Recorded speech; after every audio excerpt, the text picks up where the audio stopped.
Hello दोस्तों, स्वागत है आप सभी को हमारे YouTube channel advance health knowledge में। आज हम बात करने वाले हैं बाल झड़ने की समस्या के बारे में, जो कि आजकल हम सभी का एक कॉमन समस्या है। तो आज हम बात करेंगे बाल झड़ने का क्या-क्या कारण है, बाल झड़ने का ट्रीटमेंट क्या है, बाल झड़ने की समस्या में किस तरह का हम मेडिसिन का यूज़ करेंगे, बाल झड़ रहे हैं इसके लिए हम एडवांस टिप्स भी आपसे शेयर करेंगे लास्ट में, जिससे आप अपने बाल झड़ने की समस्या को काफ़ी हद तक रोक सकते हैं। साथ ही वीडियो के लास्ट में हम आप सभी को सम रिवाइज रिपीट भी करेंगे। तो दोस्तों आप सभी हमारे वीडियो में बने रहें। चलिए वीडियो स्टार्ट करते हैं। दोस्तों बाल झड़ना आजकल हमारा कॉमन समस्या हो गया है। बाल झड़ने की समस्या को मेडिकल भाषा में एलोपेशिया कहते हैं। यह एक ऐसी समस्या है जो महिलाओं पुरुष दोनों में देखे जाते हैं और आजकल के यंग बच्चे में भी देखे जाने लगे हैं। इसमें हमारा सिर का बाल बहुत बुरा तरह से गिरने लग जाता है, जो कि पुरुषों में अक्सर बाल किनारे से गिरते हैं एवं महिलाओं में सामने की ओर से बाल गिरने लग जाते हैं। तो दोस्तों बाल झड़ने का कारण के बारे में हम जानते हैं।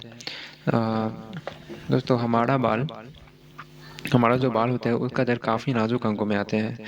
जो हमारा बॉडी में किसी भी प्रकार की एबनॉर्मलिटी होता है तो हमारे बालों के जड़ों पे उसका असर पड़ता है और जिस वजह से हमारे बालों का जड़ कमज़ोर हो जाते हैं और झड़ने स्टार्ट हो जाते हैं। तो यदि आप बाल झड़ने की समस्या को रोकना चाहते हो तो सबसे पहले इसके कारण को जानना पड़ेगा। तो कारण हम जान लेते हैं। कारण में हम सबसे पहला कारण है जेनेटिकल कारण। अगर किसी व्यक्ति के परिवार में यह समस्या पहले से चलते आ रहा हो तो उसके भी होने के मतलब उस व्यक्ति को भी होने का पूरे चांसेस रहते हैं।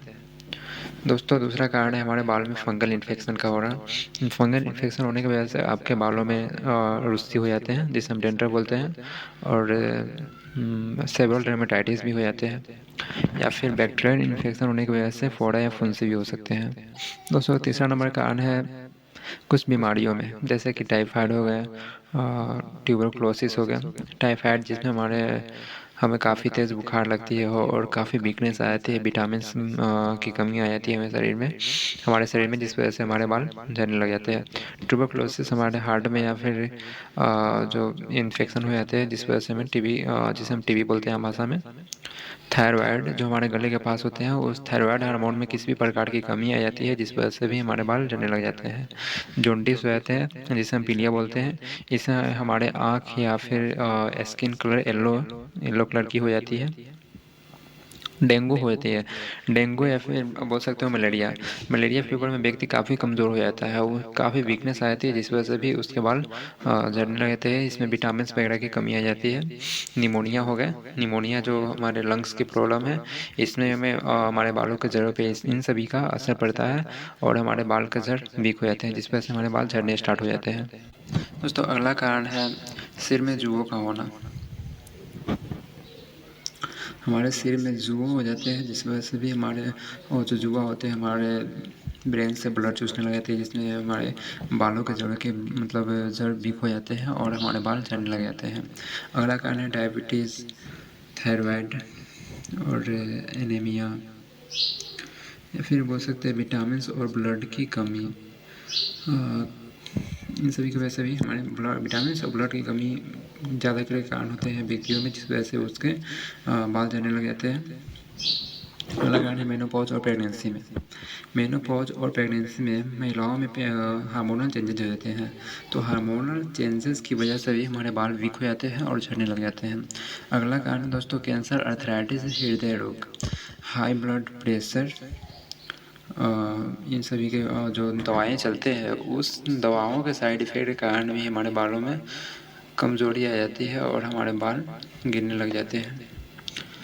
दोस्तों अगला कारण है आप केमिकल्स प्रोडक्ट का यूज़ करते हो या फिर हाल ही में आपने कोई ऐसा प्रोडक्ट हो जो पहले से यूज़ नहीं किया हो और अपने प्रोडक्ट को चेंज किया हो, नया प्रोडक्ट लाया हो, तो उस प्रोडक्ट के साइड इफ़ेक्ट के कारण भी आपके बालों का जड़ वीक हो जाते हैं और बाल आपका झड़ने लग जाते हैं।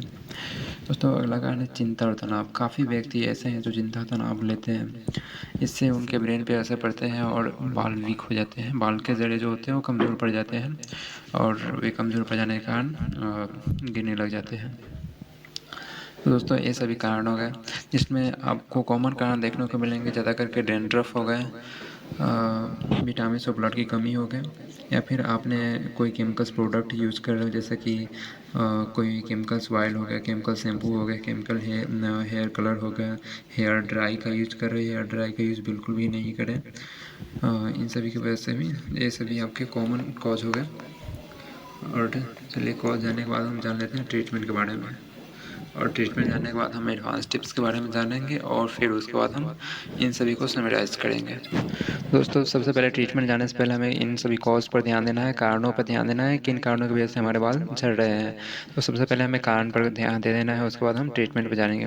ट्रीटमेंट में आपका हो सकते हैं, जैसे कि अगर किसी व्यक्ति को डैंड्रफ हो, डैंड्रफ की वजह से उसके बाल झड़ रहे हो, तो उस टाइम आप कीटोकोनाजोल शैम्पू 1% का यूज़ करें। उससे आप अपने बाल को हफ्ते में 3 बार धोएं। 1% के ही से वो कीटोकोनाजोल शैम्पू 1% से ही बालों को 3 बार धोएं। 3 बार नहीं, हफ्ते में 3 दिन धोएं। अगर आपके बालों में जुआ हो तो उसके लिए आप हेयर सेल एंटी लाइस वॉश क्रीम का यूज़ करें, जो कि आपको हफ्ते में 1 दिन करने हैं। अगला, अगर आपको सेबरल डेर्मेटाइटिस है तो उस टाइम आप वेटनोवेट क्रीम का यूज़ करें, अपने स्कैल्प के जड़ों में अच्छे से लगाएं। और साथ में इन सभी कारणों पर ध्यान देकर इन सभी ट्रीटमेंट लेने हैं। और साथ में आपको डेली विटामिन ई कैप्सूल कम से कम 2-2.5 महीने के लिए लेने हैं। साथ ही विटामिन ई 400 कैप्सूल लेने हैं दोस्तों। और विटामिन ई 400 कैप्सूल, 2 कैप्सूल को आप हफ्ते में 1 बार अपने बालों के जड़ों में मसाज करें उससे। दोस्तों, मैं मसाज करने के लिए डेली रिकमेंडेड करूँगा, डेली नहीं तो 1 दिन बीच करके भी आप अपने बालों को मसाज रेगुलर करते रहें। इससे आपके बालों के जड़ काफ़ी मजबूत हो जाते हैं। और दोस्तों, मसाज से हमारे बालों के जड़ इसलिए मजबूत हो जाते हैं क्योंकि हमारा जो ब्लड सर्कुलेशन होता है ब्रेन का, वो काफ़ी तेज़ी हो जाते हैं, जिस वजह से हमारे बालों का जड़ मजबूत हो जाता है। तो आप ज़्यादा से ज़्यादा मसाज करने का कोशिश करते रहें। साथ ही दोस्तों, अगर जो विटामिन्स की आपको कमी हो तो बिकोसुल विटामिन 1 से 2 महीने के लिए आप ज़रूर लें। दोस्तों, आप ये जो ऑयल यूज कर रहे हैं ध्यान दें उस पर, चाहे वो केमिकल्स ऑयल हो तो उसको ऑयल को चेंज कर महावृंगराज ऑयल को लाएं। इससे आपके बालों का ग्रोथ काफ़ी तेज़ी से होता है और आपके बालों के झड़ना रुक जाते हैं काफ़ी हद तक। तो दोस्तों, इन सभी ट्रीटमेंट को आपको यूज़ करने हैं। और साथ में आप जान लेते हैं एडवांस टिप्स के बारे में। एडवांस टिप्स आप फॉलो करने से आपके बाल काफ़ी हद तक गिरना रुक जाएंगे और बाल का ग्रोथ भी होना स्टार्ट हो सकते हैं। चलिए दोस्तों, हम जानते हैं एडवांस टिप्स के बारे में। एडवांस टिप्स में आपको हाई प्रोटीन डाइट लेना है, जैसे कि मिल्क हो गए, दाल हो गए, अंडे हो गए, फ्रूट हो गए, हरी सब्जियां हो गए, गर्म पानी, चलो इन सभी को हो गए। और दोस्तों, गर्म पानी का बिल्कुल भी यूज़ आप नहीं करें। काफ़ी ऐसे दोस्तों हैं जो गर्म पानी से अपने बालों को धोते हैं, इससे उनके बालों का जड़ डैमेज हो जाते हैं और बाल झड़ने लग जाते हैं। अगला एडवांस टिप्स में हम रखे हैं हेयर ड्राई का। हेयर ड्रायर का यूज़ करने से वजह से हमारे बालों के जड़ों पे हीट पड़ते हैं, इस वजह से हमारे बाल वीक हो जाते हैं और झड़ने लग जाते हैं। तो हेयर ड्राई या फिर कोई भी स्ट्रॉन्ग हीट वाली चीज़ का उपयोग आप नहीं करें। अगर आप बाइक या धूप में निकलते होंगे तो उस टाइम अपने बालों को ढक कर निकले, इससे आपके बालों के जड़े पे धूप की गर्मी का या फिर एयर प्रेशर का नहीं पड़ेगा। इससे आपके बाल झड़ना काफ़ी हद तक रुक सकते हैं। दोस्तों, अच्छे शैम्पू का यूज करें, जैसे कि हिमालय का एक बेबी जेंटल शैम्पू आते हैं, इसका यूज करें आप, क्योंकि इसमें केमिकल्स काफ़ी कम मात्रा में होते हैं और ये आपके बालों को झड़ने से रोक सकते हैं। जो हफ्ते में 3 दिन ही बालों को धोएं। दोस्तों, बालों को आप लोग डेली धोते हो, इससे आपके बाल वीक हो जाते हैं, क्योंकि हमारे बाल में नेचुरल ऑयल्स बनते हैं और जिसे आप डेली धो देते हो, जिस वजह से वो हमारे बालों पे इफेक्ट नहीं छोड़ पाती है और हमारे बाल वीक होने लगते हैं। तो हफ्ते में 3 दिन ही आप बालों को धोएं, 1 दिन छोड़ कर धोएं। दोस्तों, ये सभी हमारे हो गए ट्रीटमेंट और एडवांस टिप्स और कॉज। अब आगे हम इन सभी को कर लेते हैं। दोस्तों, हम सारांश में जान लेते हैं कारण। सबसे जेनेटिकल कॉजेज हो गए और बालों में फंगल इन्फेक्शन हो गए, जैसे कि डर्मेटाइटिस या फिर रुस्सी, इन सभी कारण का होना। कुछ बीमारियों में, जैसे कि जैसे मैंने पहले बताया, ब्लड और विटामिन की कमी हो गई, मेनोपॉज और प्रेगनेंसी हो गए। और ब्लड और विटामिन इन सभी का कमी तो हो ही गए। केमिकल्स प्रोडक्ट का इस्तेमाल हो गया, मानसिक तनाव, इन सभी आपका हो गया। ट्रीटमेंट में हम बताते हैं दोस्तों, हमने बात किया था कीटोकोनाजोल शैम्पू 1% का एंटी हेयर लाइस क्रीम वॉश का जो जुआ के लिए था, बेटनोवेट क्रीम जो सेबोरेमेटाइटिस के लिए था, एवियन चार्ज तो वैसे भी आपको लेना है, इससे बाल आपके मजबूत होते हैं।